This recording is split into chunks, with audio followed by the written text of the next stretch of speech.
Welcome to the FPLUSA Press Play Podcast.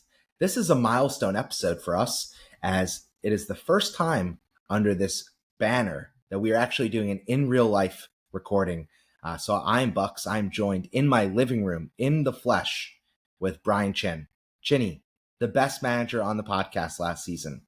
How the hell are you, man? Coast to coast. Good to see you, my guy. Cheers to you. Yeah, cheers. Like that. We got an IRL pod here in Brooklyn. Feels good to be out in New York, taking the smells, the street pizzas, all the different things that the city provides. But most importantly, I'm here in the flesh with Jonathan Bucksbaum because we are going to break down the Midfield Mania. Let's fucking go, baby. Let's go. I'm hyped. I'm coming straight off of a work happy hour, a couple of cervezas in me, and now we are ready to dive in to talk all things midfielders. Wow, I like that you're just highlighting the pizza and the beers and not that huge plate of pasta you just downed in front of my wife. I think she had to go to the bedroom. She was so horrified. This, ladies and gentlemen, if you're new here, is one of our preseason mainstay episodes. We break down the positional groups. This episode is going to be all about the madness in the middle, the midfielders. This is kind of the engine room for FPL points. They can benefit from defensive contributions, clean sheets, assists, goals. They get it all. So Don't this forget is pretty those important. DEFCON points as well this year. Even more angles to dive into for FPL. All right, so let's start like we always do. Again, we are the FPLUSA Press Play Podcast. Follow us on social, wherever you want to tune in on live. We have a YouTube channel we are really working to grow. And we also have a free-to-enter prize mini league. The code for that, PELL04, PEL04. We'd love to have you involved. The top 3 finishers are going to be receiving free Premier League kits, and we'll also be doing some giveaways and shout outs throughout the season. So we'd love to have you along the ride for that in our free to enter mini league. That's right. We're going to have a couple hundred in there at the very least. I think we had close to 500 last year. So come on, we got kids to put in college, man. Go easy. Please join us there and follow us along the journey. And now, Bucks, let's just start from the top. Let's talk about the premium midfielders this season.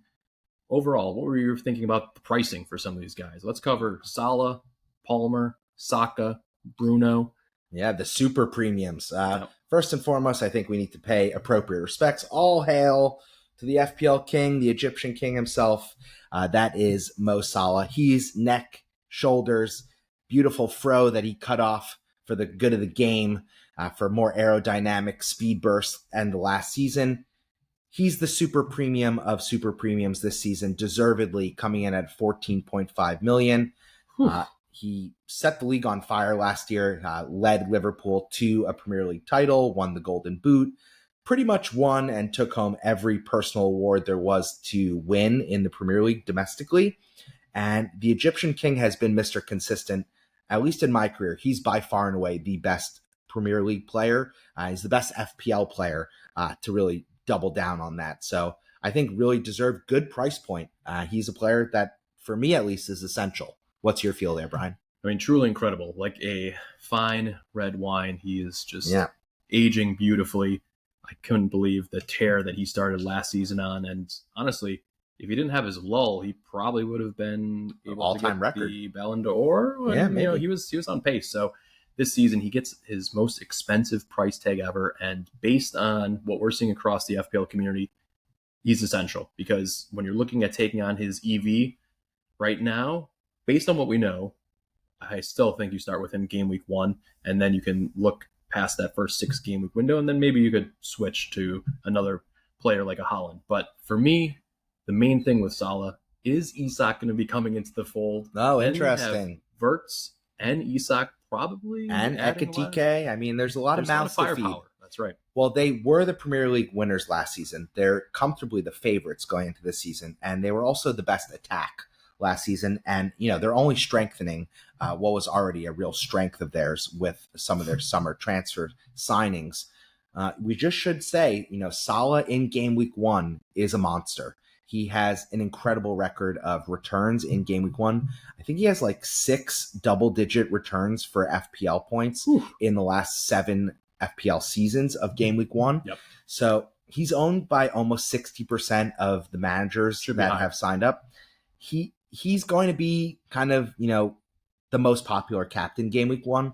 So if you decide to go against him, right, that's kind of like the ultimate panic move. Nope. You can't do it. You can't win FPL in game week 1, but you certainly can set yourself up to lose it. And I think kind of going without the king, that's an easy way to set yourself up. Maybe, 6-8 points behind the field, with only 1 week of fixtures and returns in the book. So for me, he's almost the first name in my team sheet. I haven't made a draft without him.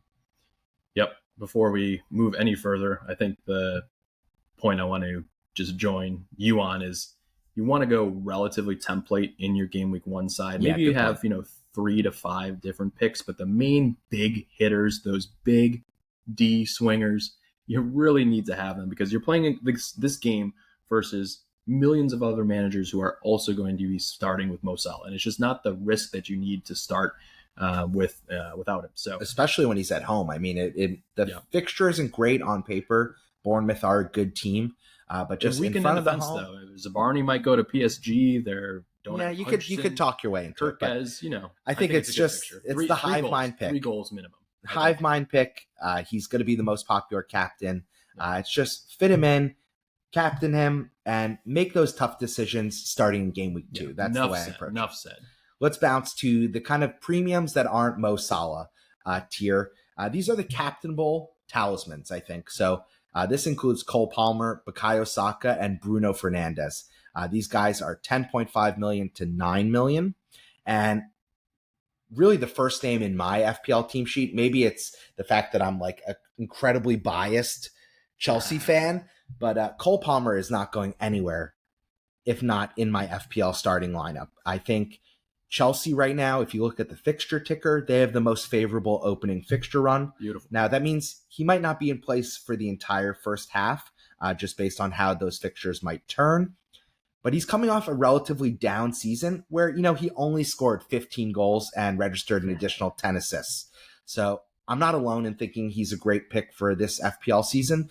I think Chelsea are going to be far improved, and they have ambitions of saying that, top 4 is not enough. I think they really want to win one of these more respected trophies this season. And I just think the only downside is the lack of preseason. But I think that's more going to hit and really take impact in like game week 4 or 5 once those first international breaks roll around. I think come game week 1, everyone's rolling, adrenaline is flowing. He's gonna chippy chip in with at least 1, if not 2 attacking returns. So he's not going nowhere out of my team. Yeah, Brian, you have him? It's very interesting to think about the lull that he had at the end of last season where he hit the post a couple times, missed some big chances, and just really tailed off quite a bit. And he still ended up on 214 points in the season. He's a monster. So, absolute monster on pens, set pieces. He's definitely a great pick. And like you said, the fixtures when you're opening with Crystal Palace at home, West Ham away, Fulham at home, Brentford away, United. I mean, these are good fixtures for and Palmer. Also you don't really have to travel, which I think is not something that's being talked about enough. Yeah. The fact is Chelsea aren't going to leave London for the first month of the season. So, right, like they'll be training, they'll be sleeping in their own beds. And I think that's really important for Chelsea specifically because they're going to have by far the shortest preseason. So tell me a little bit more, Bucks, about where you see him fitting in Reska's second season, because before, I think, especially in that period of time where he was not performing for FPL and hadn't scored an open play goal in fucking ages. I mean, I still remember going through that. Yeah, I had him all those weeks that he didn't return. Brutal. It was brutal. But do you see him playing more on the right this season? And then do you think João Pedro's addition as another link-up player plus a classy finisher is going to increase his assist potential? Because we saw him create a ton of chances for guys that were just missing left, right, and center. So, where do you see him really being effective in FPL this season on the pitch? Yeah, so I think his best position is the right wing. So I think that's where we're going to see him line up. I think Esteval is going to be a great deputy, but he's not going to be challenging him game week 1. And I think first year in the Premier League, very much like very raw coming talent. To the big leagues for the first time, young, definitely not ready for any threatening minutes. I would say at least in the league. Yeah, and I think, there's rumors of Xavi Simons coming in. That would be a brilliant move for Chelsea, in my opinion. I think he would be the one that would actually take the number 10 role. But I think what Chelsea's attack is looking to do, and we saw shades of this in the Club World Cup, is just be a lot more fluid and interchangeable. So, Neto could line up as first choice left wing, but end up drifting into the right wing spots. Xavi Simons could then move over to the left wing. Palmer could then play the number 10. João Pedro and Palmer could switch from the 9 to the 10. So I think they have a really versatile attack. And maybe what went under the radar last season with poor finishing was that Chelsea were a chance-creating machine. I know, Slot said it, Arteta said it, that Chelsea's attack was the best one that they went up against all season. And, the proof wasn't really in the pudding there from a goal-scoring perspective. I think we're going to get a lot closer to there this season. So yeah, they 1-0'd so many victories to get to that. Yeah, or like 2-1. But this season, I think the ceiling in a lot of these games is actually be 3-1. Like they're going to be scoring multiple goals. I think they're going to push Liverpool for the best attack in the league. Wow. And I actually think that Cole Palmer is probably underpriced at 10.5 million. Maybe not so spicy knowing my bias here, but he's a full 4 million cheaper than Mo Salah. And I think when it comes to, the brass tacks at the end of the season, they're not going to be, 4 million in value from a points perspective apart. I think maybe there's 30, 40 points difference, if that. Yeah, and then I think when you're looking at game week 3, when Liverpool plays at home versus Arsenal, you're definitely going to want him as your leading captain when Chelsea are going to face Fulham at home. I think that's a big captain swing, and so that's why it makes a ton of sense to go with him as your second premium. All right, let's move over to the other London squad where Bukayo Saka is coming off of a very injury-riddled season. Only 6 goals, 11 assists, but only played 1,700 minutes. That's crazy because typically we see him getting run into the freaking ground like a steak building. Well, it's happening already in preseason. Yeah, I'm curious to see if he's going to be able to regain his fitness and play 25 to 2,700 minutes because they're obviously brought in Noni. And they have, they want to go deep in Champions League again. I think this team is really, they've strengthened their depth. I don't know if they've necessarily dramatically improved the starting 11 outside of Gyökeres, who I think he's going to have an instant impact on Saka's ceiling. I think Zubimendi is going to be a huge addition because Declan Rice can push up further on the pitch and use some of his creativity and not do as much box-to-box defensive work. So our first disagreement, I like that. I think those two players are very versatile in enabling the rest of the squad to reach their potential. Now, if Eze were to join, that's another player that's a good point. Rate him very highly above somebody like Martinelli, who's been up and down like a yo-yo. He's been very inconsistent. So there are things at play that could still happen in this transfer window. Oh my God, if he came in, that would change things.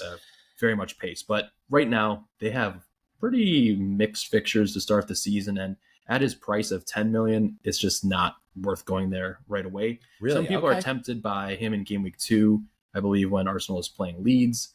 But outside of that, I just don't think this fixture run is where we need to jump on right away because they're playing United away, then they're going to have Liverpool, and then City in game week 5. So I'm actually, we're going to be talking about our game week 1 drafts next week, but I think I might be swerving Arsenal completely. I think I might have 0 Arsenal players in my game week 1 side because of this kind of early fixture run. And I just think right now we're staying away from Saka, and that's what we're seeing in the meta as well.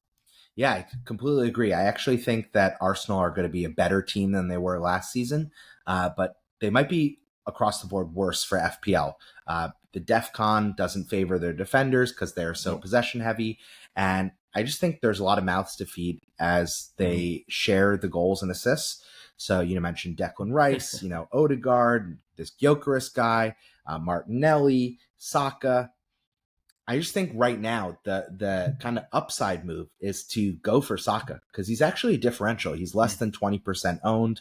And again, he's the kind of player that he doesn't really need a massive performance to get bonus points because of the gravity of all he does on the pitch with the passing and the dribbling and the defensive work.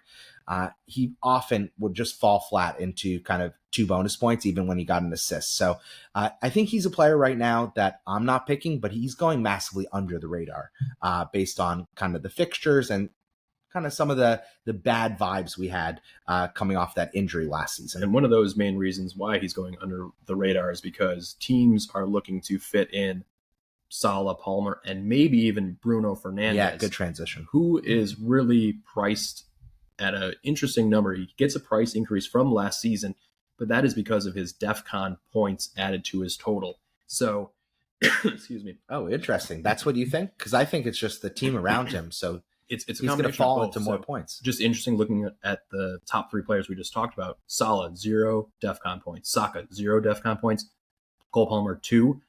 Bruno Fernandes, 22 extra points. And I think because the attackers on the wings are much better, and now Sesko could be coming in. Not done yet. Not done yet. Almost a here we go. He was the number 1 chance creator in the league last year, just passing to absolute stiffs. I mean, these guys were pretty awful. So I feel like if he plays deeper, he's going to be in a position to get DEFCON points. If he plays in part of a front 3, he's going to be on pens, set pieces. I'm just very impressed with his high floor. Like the ceiling, I don't think he's going to be a player who's going to get you a hat trick, but he is a player that the goal and assist games that he's going to probably rack up this year. And like I said, we don't know how Manchester United are really going to come together as a squad, but that's the talent and the money that they've spent and actually getting players that can link up and are intuitive and just know how to just dissect teams. And I just kind of love that they brought in just alphas, right? Like we've seen Brentford and Bumo. He's been the focal point of their attack, or at least one of the top 20 goals last season. Yeah, and he's coming into the side where, you know, I trust his passing. I trust him to make a lot of the right plays. And same thing with Cunha, like because they've had that alpha mentality, I would say, you know, Rashford, God bless his soul, but he dwindled over time. His confidence was gone. These guys are confident players. They have the upside of 15 to 20 goals. And alongside Fernandes, I could see him recording maybe 15 FPL assists this season. I would not be surprised. I like that take. One more thing on Bruno. You know, you mentioned game week 3 when Liverpool and Arsenal are playing each other, kind of ruling out potentially Salah and Saka for captaincy. In that game week, Bruno has Burnley. So he's also going to be one of those meta captaincy picks. I can see Burnley giving away a pen that game easily. Yeah. One of our friends of the FPL world, Steve, I could see him fucking up and some points trickling into the Devils' pockets. But the issue is with Bruno, and I mean, this might be just like the way I like to play. You know, I expect he's going to be playing pretty deep. So it's almost like, you know, he's 9 million, but he could be playing in the same positions that like Declan Rice or Rodri is taking up at 6.5 million. So that I just don't mind it because the DEFCON points, if he plays behind, he's going to have so many games where he has 5 points because he gets the 2 points, maybe a clean sheet. And so even if he gets an assist, you're saying his floor is pretty high. Yeah, I mean, think about that. In 11 games out of the 38, he got DEFCON points. Yeah, I like that. And then he also had 20 returns total between. And he did miss 2 games for red cards. So, you know, maybe the more DEFCON points mean less red cards. My only 2 hits last season in my epic 533 overall rank was ripping Bruno out of my team for red cards and injuries. Killed me. All right. Let's keep it transition. moving. We're going way long even on these top guys. But I think the next bracket, we just want to say farewell to Luis Diaz and, my boy, Mr. Sonny Boy. He's moving to your backyard, though. I think you're going to get to see more of him. Yeah, it's not goodbye. It's just see you later, alligator. My good FPL buddy Stein is just south of me, and we're already talking about, you know, when do we get to LA to see Sonny Boy play? But, you know, Son especially, a legend of the club. Glad that he went out with a trophy. But he was obviously, you know, on the other side of his career, was not playing very consistently, and they got fresh legs and a lot of, I mean, I guess he still had, 19 FPL returns? No, something like that last season. You're in because you love 18. him so much. He had 18. He had 7 goals and 11 assists, so, you know, not awful. Yeah, he looked pretty bad. Yeah, down the stretch run. Let's be professionals here and label the transition segment we're going to. These are the guys that could be any game week heroes. They're not going to be players that you're looking to kind of win your league, but in any game week, these guys could be the top point scorers. I'm really labeling that the 8.5 to 7.5 million bracket, and it's highlighted by kind of 2 relatively new entrants to the Premier League, starting with the British record, the overall soccer, footy, record transfer. That's Florian Wirtz coming to Liverpool from Bayer Leverkusen. He's 8.5 million. Again, he's going to be playing the 10 for Liverpool, the league's best attack. Taking all the set pieces. Yeah, that Salah isn't taking. I like that too. Corners too, like he's taking them off of. I saw from Bravo and Trent's not there. He's getting a lot more ways to get FPL points. So Sly is cast aside, and he's taking a lot of these set pieces. So I thought he was underpriced. 8.5. I thought he was going to be 9 or 9.5, and mainly because even though he played in the Farmers League and playing against these Bundesliga scrubs, he always delivered in Champions League and for the national team. And I love that he can be a big game player. And when he's going to be playing with much better talent here at Liverpool, I just see this player getting 22 to 25 returns this season. Wow. If he plays 3,000 minutes, I think he's a 25. I think he's upside 190 points on this team if he's going to be fit and play all these minutes. So, all right, I'm going to take the complete other side of that coin. I think he's an absolute wait and see because he's very popular right now. He's very popular. I think he's the kind of top picked option in this price bracket by a country mile. And I think just for me, I know Mo Salah is fixture proof. I'm not so sure that Florian Wirtz is going to be fixture proof. And again, the issue with Liverpool is just there's a lot of mouths to feed. And so I don't know if Florian Wirtz is definitely he does the feeding. He's going to be putting people on the end of the golden spoon. They also have McAllister and Szoboszlai and Gakpo, and these guys are all creative engines. They brought in Frimpong and Kirkez, and it's not like they're starved for creative or talent. Players with absurd levels of talent.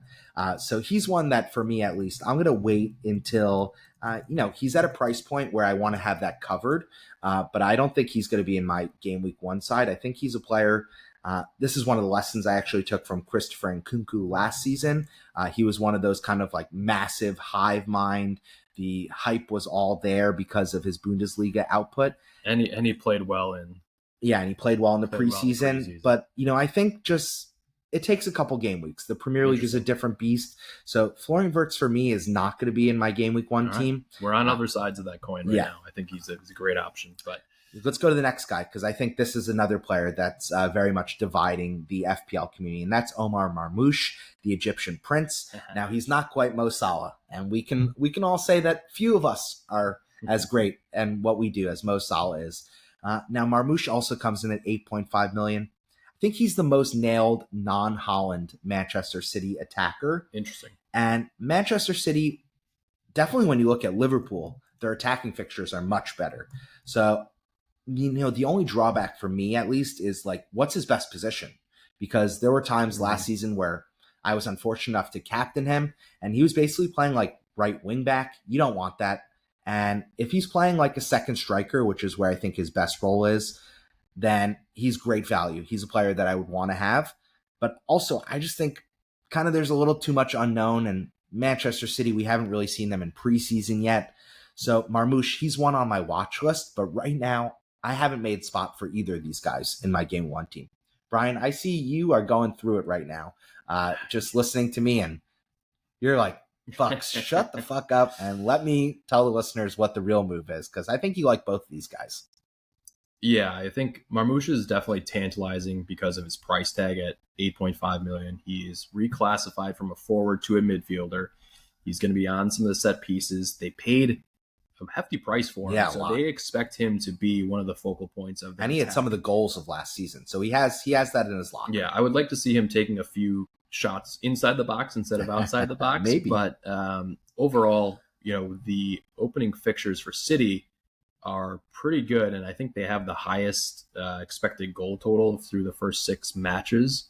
Yeah, I saw that. But nobody knows who's nailed on this team. So if you're going to go for somebody like Omar Marmoush, you are probably hoping for 5 out of 6 starts. You just have to take that. I think until the international break, he should be good. Yeah, I just think that some people are going to freak out. If you're the type of manager that freaks out when your player gets a 1-point cameo, and then you're like, he's not nailed, I'm taking him out, I'm moving him instantly. Yeah, that's then me. It's not for the faint of it's not for the faint of heart. But if you view this player that you're going to hold him for 10 weeks and he's going to get 8+ starts, I think he's going to be very interesting. And just the overhaul in the City team is what I'm a bit just unsure about how it's all going to click. But Rodri coming back is just absolutely massive for both Haaland and for Marmoush and the rest of the attack. I think that's really going to help them transition up the pitch and cover up a lot of their frailties last year. And just like, I don't know, I trust Pep as the manager just overall to figure it out. And based on some of the stiffs that they were putting out. It helps when you have Haaland and then you had Messi and you had some other massive, world beaters. Yeah, KDB, yeah. But I think I want a piece of their attack. I'm just not sure if I have the balls to start with Marmoush in my side. One strategy, and just for overall enjoyment of FPL, like after having a really good season, I really kind of want to have less double and triple ups in my team. Ooh, and so maybe instead of going for Verts, which would probably be a lot of people are tripled up on VVD, Salah, and Verts, maybe trying to spread the funds around a little bit, hit those max bonus point potential games where you're having maybe I like that take. Maybe 8, and it also just the enjoyment for me of having a little skin in each of the games, and you can watch more games and be like, exactly. Oh, I got that guy. There's more juice. More addicted. Yeah. All right, let's talk on a couple other guys around this price point. Odegaard, Foden, Mbomo, and Cunha. Now I think it's a weird bunch. This 8.0 price tag is bizarre. I think it's kind of like the barren wasteland. The only player I really would consider picking here was Cunha because he can play false 9, and that's really on the premise that Manchester United fail to sign one of these big target forwards. Now they are rumored to be the preferred destination for Šeško. We're days away from that. Yeah, and I think that's about deal. So I think basically from where I'm sitting right now with the information we have, none of these 4 guys have FPL relevance for game week 1. And I think maybe they'll have spark plug moments throughout the season, but they're almost at this in-between price where I'd rather either go up or I'd go down, and I wouldn't really think twice about it. You agree? Yeah, not starting the season with any of these guys. I think there will be times, maybe AFCON, when we see Salah go and you have some open midfielder slots, and you see, like, I think Ahmad will probably be going to AFCON as well, I believe. Yeah. So there will be times where we might see an increase in minutes and just nailed-ness for Bumo and Cunha, but I think with they're nailed, man. They're funds nailed, they paid for them. They're going to start. Yeah, they're definitely going to start. But I want to see it on the pitch more. Preseason has looked pretty relatively strong, but I want to see it in the first couple game weeks. So wait and see. But last year, Bumo and Cunha were like my saviors of my season. They basically powered you into the top 10. Cunha especially. Like I spent maybe 18 game weeks in the top 5K, and when I was looking back at my team, like, wow, I had Cunha so early. I remember that on him, and he delivered. But we know the type of player that he can be. We'll just see how season 2 under the manager plays out. But right now, stay away from all those guys. All right, 4 more I want to throw into the mixer. Foden. Oh my God, player of the year 2 seasons ago. I don't know if does he need a transfer out of his team? Dude, what the flying bleep is going on with this guy? I think he's like 23. He could be one of my kids based on that age. He's so young, and he had so much talent. He's got to be like 25, right? No, I think he has. He has a lot of kids. He has a lot of fun. He's 25. 25. All right. So maybe not. Very young people would look at me sideways. But they already do. Let's talk about the 4 players that I think are worth highlighting. Oh, come on. It's with a mug like don't that. stare. It's Mr. Smug Mug. All right. We got 4 players we do want to shout out at the 7.5 million price bracket. I think the standout here from where I'm sitting is Eberechi Eze. Now, I think he's FPL relevant and is an excellent pick, assuming he stays at Crystal Palace.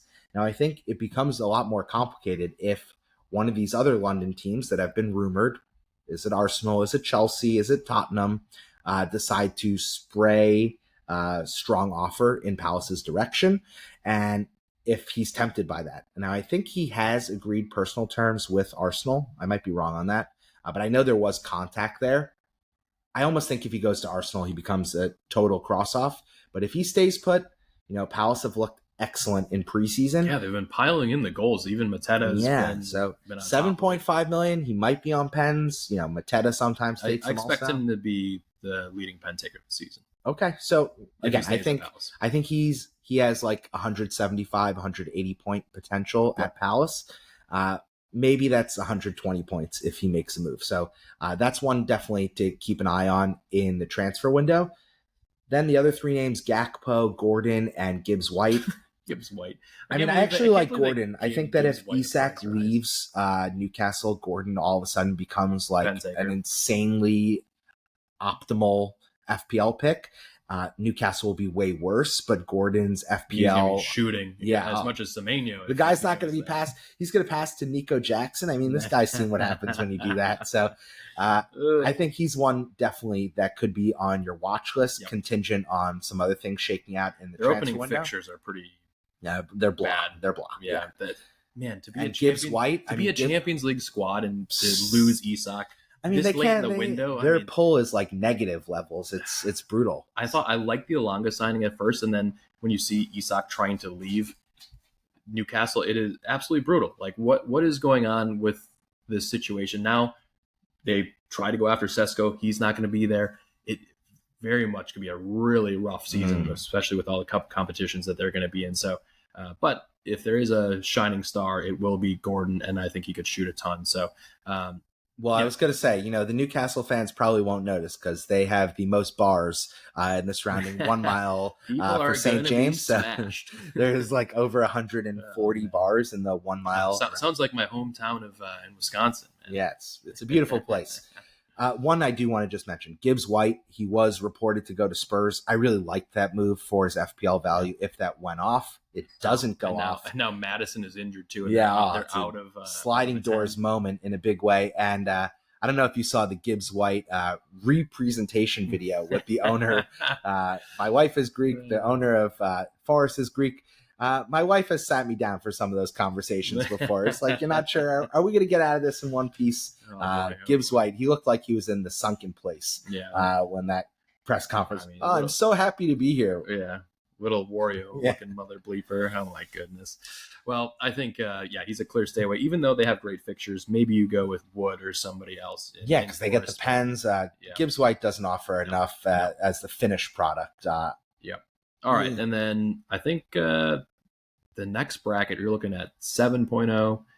Interesting players here. Yeah, I think 7.0 to 6.5 is kind of like we're still relevant and we can do shit. And the main thing is you need to pick at least one of those players in your side if you're going to have two premiums. So that's why this price point is very important. We need somebody to emerge and really deliver FPL points. We thought that person was likely going to be the Morgan Rogers slot, but now today just gets injured in 2 minutes, 3 minutes left. You're saying he had to come off in 3 minutes. Looks like a pretty bad ankle injury. We don't have confirmation on what it is. We'll see. Listen, it was one of those things where he kind of like got up, tried to run it off, immediately went down. The physios get over there. They're like, motioning, trying to address his left ankle. Then they're immediately motioning to the sideline. It's not a good situation, but we'll know more for sure by the time game week 1 rolls around. I mean, this is a player that at times I think he's underpriced still. I mean, he was like one of the darlings of last season. I think he started at like 5 million. People can't take the ball off him. It's truly incredible the way that he's able to manipulate the defenders and drive forward. And after playing his first full season of 3,000 minutes, and he started 37 out of 38 matches. Machine. This has Saka written all over in terms of injury waiting to happen. But for now, I think if it's just a minor injury, he will come into our thoughts for FPL. But right now we have to wait on that news. But got a $2 million price hike. He was in a lot of my drafts to start, and now I'm looking at. He was one of the nailed guys in my draft. So yeah, and I think with chopped on the cutting room floor for sure. And without Asensio and Rashford and a few of these other players that were making the grade last year for Villa, he's going to be called on a little bit more to, I think, score goals, which I think he can improve on. And obviously, what is he, 21? Yeah, he's super young, so the growth upside for him is there to play that many minutes, and he links up well with Watkins. So. And the fixtures are there. I mean, there's like so much to like with the Villa duo of Morgan Rogers and Watkins. And I think knock-on effects is like maybe Watkins is not as sexy a pick either with Rogers out as kind of he was the little engine that could, even though he's a big lad, going from kind of like deeper midfield into the opponent's box and then finding Watkins or putting the ball in goal. I mean, they really were a kind of, a super combo 1-2 there. Speaking of 7 million guys that could really outperform their price tag, we got Kluivert and Semenyo, the Bournemouth duo in midfield. They're both 7 million. I love both these guys. Whoa, I think one of them are going to be in my team, especially if Rodgers is not. Clivert has the penalties. Semenyo has this audacious need to shoot on sight.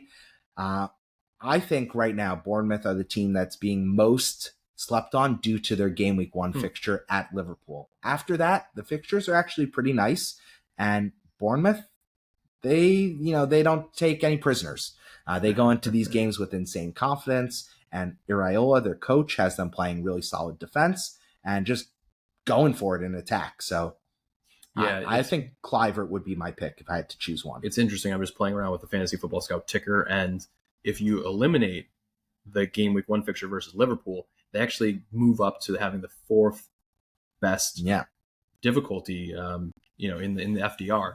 So, it's one of those things like mentally when you move a fixture around, if this was the fixture in... Yeah, if it was game week 5, like we'd all have one of these guys. Yeah, so interesting place to be. I'm a little worried about some of the players that they lost. We'll see how that affects them from the back and building up. But 2 players that are not on my game week 1 watch list, but I respect what they can do. So let's move on, because I think one more I just want to throw in. Let's talk about Brennan Johnson. He's $7 million. Now Madison was also priced at $7 million. I think you're like the only person who wants to talk about BJ. Oh, well, I think, Kudus is a player that you're seeing in a lot of teams on social media, and he's just 0.5 million less. But I think sneaky Brennan Johnson is probably the better pick. He's more nailed. He has a position. He's going to be, running down the wing. And I think running down the wing, here passing. He doesn't get any respect in his own.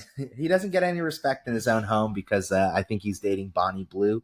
But I can at least give him a little bit of shout and some shine on this podcast. I think he could be in for like an 18 or 19 goal involvement season. And the Spurs opening fixtures are excellent. So that's kind of what has me at least looking at him. They start with Burnley. I think they play Leeds again in the opening couple matches. So Brennan Johnson, he's definitely a differential. So that's kind of one of the Bucks ones for the deep cut. I have not thought about him a single time, but he actually, 11 goals, 6 assists. He had that hot streak.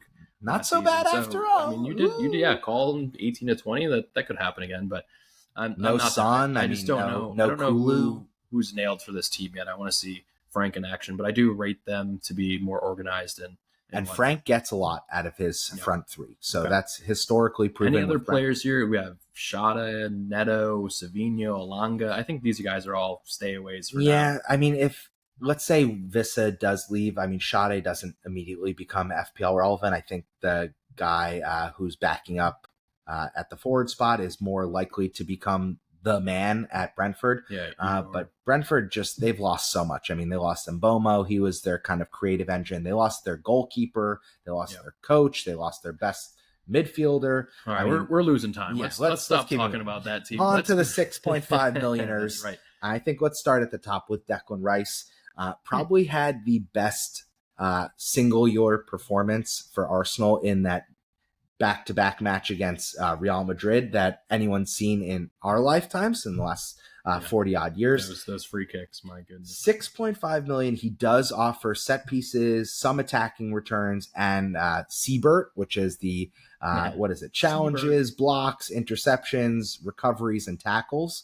I like Rice. I don't have a spot for him based on the fixtures, but I think he's a player that if we time it right this season, he's going to become like the kind of clear third option for an FPL triple up from Arsenal.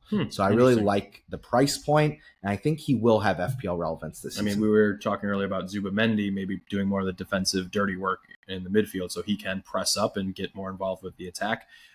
Rice does both. The guy loves no slide tackle where he just like licks that long leg out and the ball's at his foot. He did have 18 defensive contribution points last season, so there is maybe a potential high floor there, but wait and see. I think some of the sexier 6.5 guys that we want to talk about. Yeah, let's do it. Where do you start? I would say that probably this Ndiaye from Everton. He's kind of he's the darling of the kind of engaged FPL community right now. Currently slated to be on pens. There are rumors about Jack Grealish maybe moving to Everton on a straight loan deal per Ornstein, but if Ndiaye is going to be starting, He's a dynamic player. Second striker. I don't know if I want to watch this much Everton football. Ugh. So well, I think that what might save you, Brian, is the Crypt Keeper is back from the dead. Mr. Moyes is back for his second season. Roy Hodgson is the Crypt Keeper. That guy was basically dead on the sidelines. He was in like The Last of Us season 1. There are rumors, if you are looking to not torture yourself and become a casual Everton supporter, that Ndiaye is getting the eye from Inter Milan in Serie A. So that is another move that could have massive FPL importance if it goes through. So he's just one to watch. I think he's the only one in this price bracket that has penalties that's why and the fixtures and the upside. Yep. Now, looking elsewhere, I like Ismail Sarr. I know I shouted out Eze. If Eze leaves, all of a sudden, I think Sarr becomes like almost an essential pick at this price point because he'll take That's strong. He'll take a lot of that creative engine work that Eze was performing. Take more shots as well. And the advanced stats just love Sarr. I mean, the guy had, I think, the third best XGI behind like Salah and Palmer last season when it came to per 90. So he's really involved. His finishing leaves a little bit to be desired. But again, it's just kind of the opportunity cost, and the Palace fixtures are good, and they're not a nothing team. I think they again finished top half. So 6.5 million for potentially their second highest goal scorer. Yum, I like it. Okay. And then Jack Grealish is 6.5 million, so just want to call that out. That could be an interesting move. The other players here, there's like actually quite a number of players. Matoma at Brighton, quality player. Is he going to be nailed? Most likely not. Brighton always fuck up. Those we're not Brighton supporters here. That's right. But then Cherky at Man City is definitely one to watch. I would not be starting with him in my Game Week 1 squad, but he is a creative force who is going to look to express himself. Will Pep basically strangle the life out of him and make him into, Grealish like 2.0. We'll see, but 6.5 million, I think he'll play a factor in some of our sides. Oh, interesting. I like that you picked out Cherky because I was going to say Doku if jerky. Grealish doesn't make the move. And so we're stuck with kind of this messy price point of Man City midfielders. We have Bilva, Cherky, Doku, Rodri, and Grealish all at 6.5 million. Doku is the one I really have my eye on. He's not making my team right now. Doku. But he looked like a player who was ready to break out at the Club World Cup and then again in their kind of initial preseason training. If Pep gives this guy the creative keys, it will kind of shift the center of the universe for Manchester City from the right center position, which has been kind of where Foden and KDB would occupy, more to like trending towards the left, which is where Doku kind of does his business. He's a dribbling machine. He's the best dribble take-oner in the Premier League based on the numbers. I mean, part of me thinks that Marmoush could play on the left sometimes instead of a second striker, so I think that would be my preferred. He really only played like the kind of that second number 10 role on the right and then right wing. So that would be a big departure from what he did last season. But again, now they have Ryan Aït-Nouri. I hate that guy's name. Ronaldo Aït-Nouri is going to be bombing up the left wing. Shout out to Black So, I think Doku and Aït-Nouri, that becomes like a really interesting partnership on that left side. Okay. Both very attack-minded. And again, I just think that adds a different dimension for Manchester City that maybe you're not getting with like a Cherky or a Bilva or a Rodri. Yeah, quick point. Just want to point out Rodri coming back into the fold. In his Ballon d'Or season, he would have had 190 points if he was having his assists, goals, and then his DEFCON points. So we don't expect him to be playing that many minutes to put up that kind of performance. But later in the season, if you're holding him for 10, 15 game weeks, could be interesting. But I think he'll have his moments. Yeah. I think not a player for the high upside that we're going to go last one. We got to talk about Kudus. Yep. It's Kudus season. Shout out to Eamon, who does our music, aka Holy Pinto. 6.5 million. Now he's nearly 27% owned. And there's another player, Matthias Tell, who came from Bayern. They're both 6.5 million. I think they're both really interesting, especially with the Madison Tell injury. Is just too he might be too rogue, too lightweight right now. That I don't see him starting a ton of matches. But Kudus He had a really down season last year, but so did everybody on West Ham outside of Bowen. So Yeah, that's a good point. He's definitely one to watch in their opening fixture versus Burnley. Could have him in your game week 1 squad. The issue is, where is he? Is he going to start left wing in place of Son? Is he going to start 10? Yeah. I really like him more on that left wing. I think there's a more direct pathway for him to get the goals. Yeah. And he's such a great dribbler. His confidence might outstrip what you see on the stat sheet if you look up his Wikipedia page. But if you're an eye test manager like me, he's one of those players that just jumps off the screen. He's playing, and he's making an impact based on kind of the way the players around him are reacting when he has the ball. So I like him a lot. Very interesting. All right, we're going long on this pod. Of course we are, baby. We're going to potentially, we don't want to wake any of the sleeping kids up in the Bucksmom household, but let's talk about my wife. We're already in trouble here. Let's talk about the £5 to £6 million bracket as a whole. A couple players to highlight: Tielemans, maybe if he's on pens, they have great early fixtures. He might be more of a creative force if we're seeing Morgan Rogers be out for a long time, take some set pieces. So that's somebody to shout out, mainly because of the fixtures there. Yeah. And then outside of that, the 6.0 mark. I think Paqueta is worth shouting out. He might be on penalties once again for West Ham. He's cleared. He's cleared of his gambling allegations and charges. A little nonsense, but I wonder who got paid under the table for that. Yeah, I think those are the two clear ones in the 6 million bracket. I actually would almost jump to 5.5 million. No love for McNeil at 6.0. You think that? Nah, he's finished. I think finished. The fact that KDH comes in, we're going to talk about him in a moment. I think he's the natural replacement, and also I think this James Gardner guy was already kind of eating McNeil's lunch after some injuries, and the age is catching up to him. But if we kind of double click and shine the spotlight on that 5.5 million bracket, now this is really where there's a lot of, I think, it's a huge high upside risky picks. It's a huge nexus point and defensive mids in game week 1 sides. Is we need to pick one of these guys based on the importance of the defenders at the higher price points. They're probably going to outscore these guys from the £5 to £6 million mark in the midfield. So you need to shift probably a little bit more money into defense and looking at picking at least one of these 5.5 guys. So where do you want to start? Who is the clear standout here? I like Malin at. Yeah, let's talk about Malin first. He was a loanee that was then signed permanently at Villa. Right now, he's having a banger of a preseason. He already has 3 assists and a goal. He should be nailed based on the way the squad is coming together, and with that Morgan Rogers injury news as kind of the second striker / right winger. He's got the pedigree. He's played in some big games in Champions League. He's a good enough player. I mean, I don't think he would be starting on any other top 4 team. But again, Villa have a quality attack. Emery has tended to get a really high performance out of his starters, especially those attackers.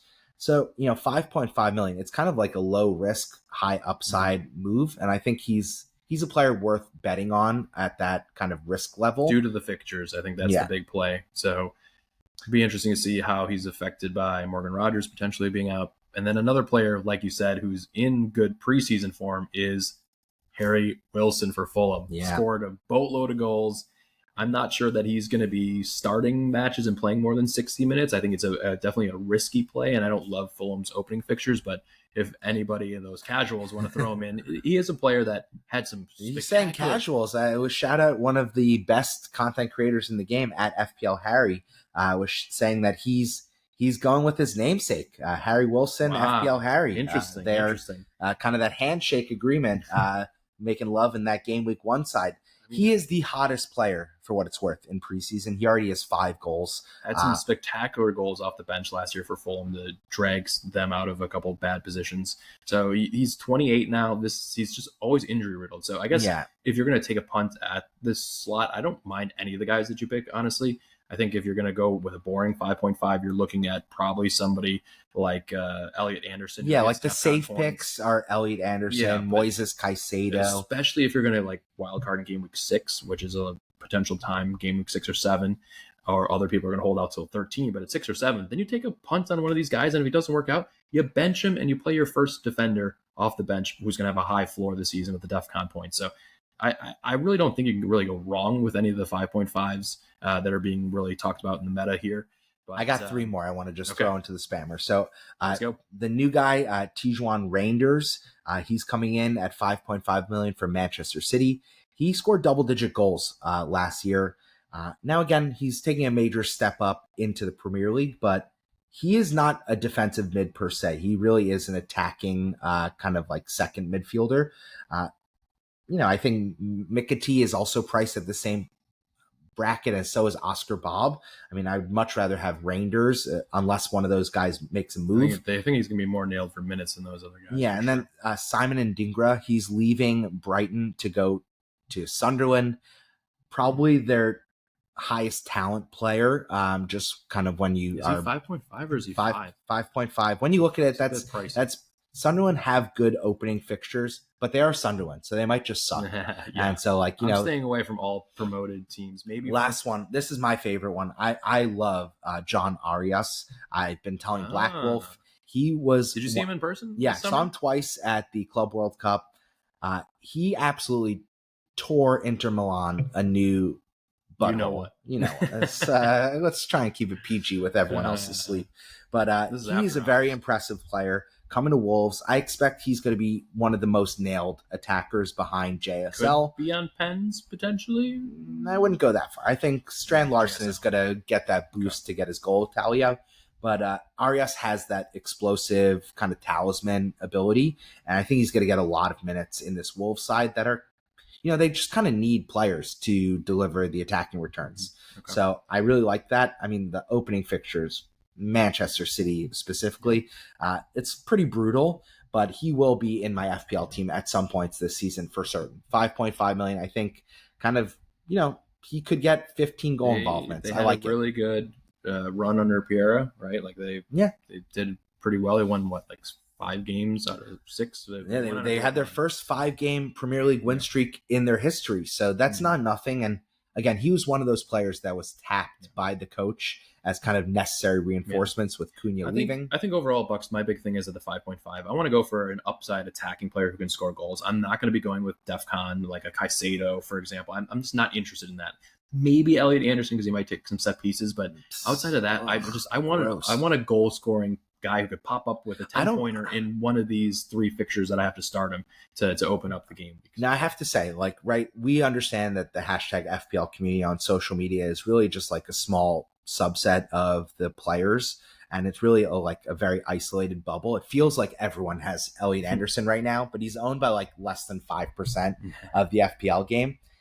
I don't love it. I mean, he's a player that rotates really nicely with a number of other defenders and kind of other cheap enabling attackers.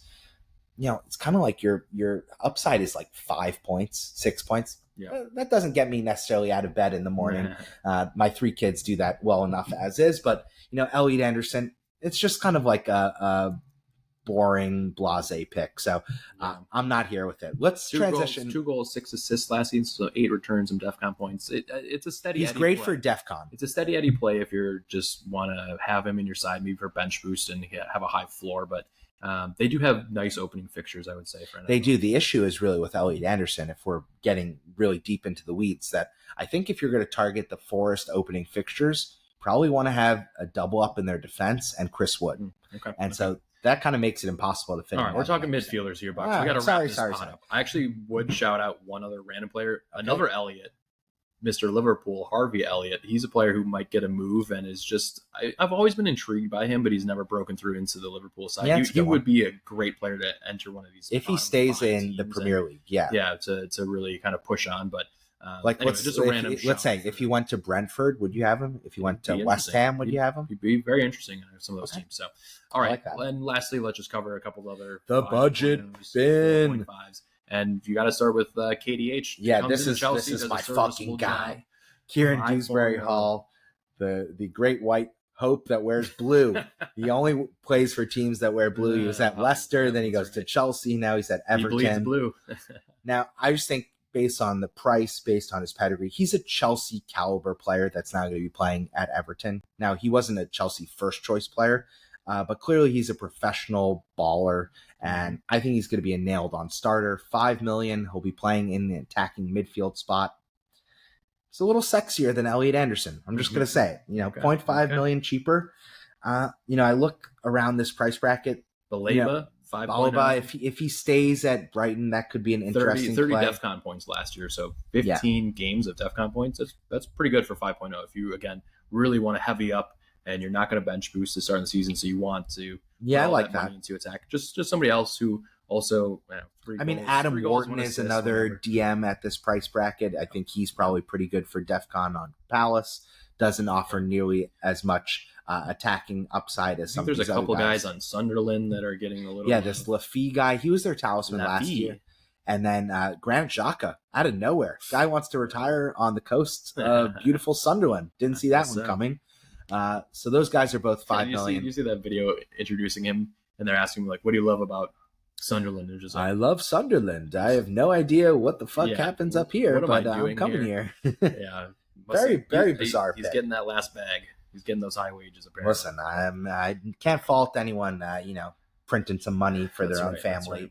All right, anybody else to shout out, Bucks? We're going long. We got to get I like Onana. Amadou Onana at Villa, also $5 million. He had a couple of goals. He's really a set-piece threat.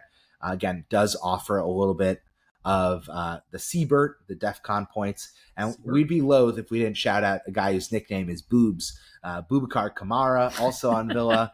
Both of our wives are in that overnight stage. Matt Law, he almost got canceled on social media. He calls him Boobs with the eyes emoji.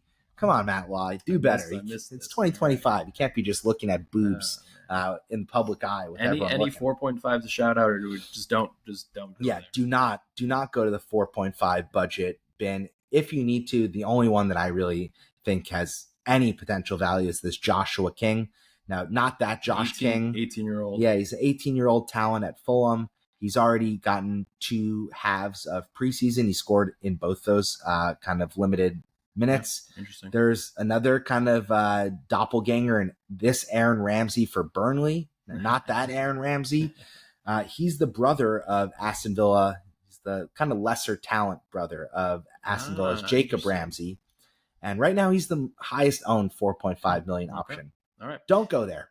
Just choose a 4 million or 4.5 million defender instead and shove the cash into midfield so you're not in this predicament. You're not at the dollar store. I don't know what the equivalent is in the UK, but trust me, you don't want to be eating food that's prepared at these stores. Yeah, I think just to wrap up this kind of value and these price points, it's interesting. I think any midfielder 6.0 and below, I expect the top maybe 7 defenders to outscore every single 6.0 and below midfielder this season. I really truly believe that. All the premium defenders, I think, because of the new scoring, the bonus, etc., are going to be really outscoring these 6.0 and below midfielders. So if you are going to go with a midfielder of choice below 6.0, go for the goal scorer. Don't go boring and go for DEFCON. Go for the goal scorer. So that would be my overall takeaway from this bracket. All right, before we get out of here, I do want to just ask, based on that commentary. So I guess if you're looking at kind of squad planning, do you think this is the year where maybe it's like the kind of the 3 midfielders is the sweet spot? You maybe go light in midfield. You go like the 4-3-3 as kind of the optimal lineup. I'm really loving a lot of 4-4-2s, to be honest, and going maybe with the gooey man up top as your 4.5 and playing. Now you're stealing my thunder. He was my guy. Yep. But all right, Bucks. I think that's a wrap here. It's almost 10:45 here on the East Coast. It's time for me to venture back to Manhattan to my hotel. It's been fucking great seeing you in person. Yeah, cheers. Hanging out in great Brooklyn, in real life podcast. We're still drinking here. It's gone off the rails a little bit. Again, we are the FPL USA Press Play Podcast. You can find us across all social media. We are FPL USA Press Play on all social. I'm FPL USA Bucks for FPL USA Brian. Again, join our free to enter prize mini league. Code is PELL04. We'd love to be sending you a free Premier League kit at the end of the season. If not, shouting you out on our weekly podcast episodes. Brian, get us out of here. Let's go. It's been a pleasure, Bucks. I cannot wait to pod with you on the forwards coming up very soon next week, and then we'll have our Game Week 1 preview featuring Black Wolf to Oh go through man, our how good is drafts. that going to be? Yeah, We're it's going to gonna get be great. The Dan three back. amigos We're going in to bully action. the hell out of him. We're going to ridicule his team, and probably he won't come back for a couple games after that. Well, thanks a lot for joining us for this pod. Check us out again, trying to grow our YouTube presence. So any retweets, reposts, shares. Be really horrible if we Send a got link to to a friend. triple digits after this episode. That would be terrible. I definitely wouldn't be bragging to my family about that. Oh boy, but yeah, it's been a pleasure, Bucks, and we'll catch you next week. Toodles.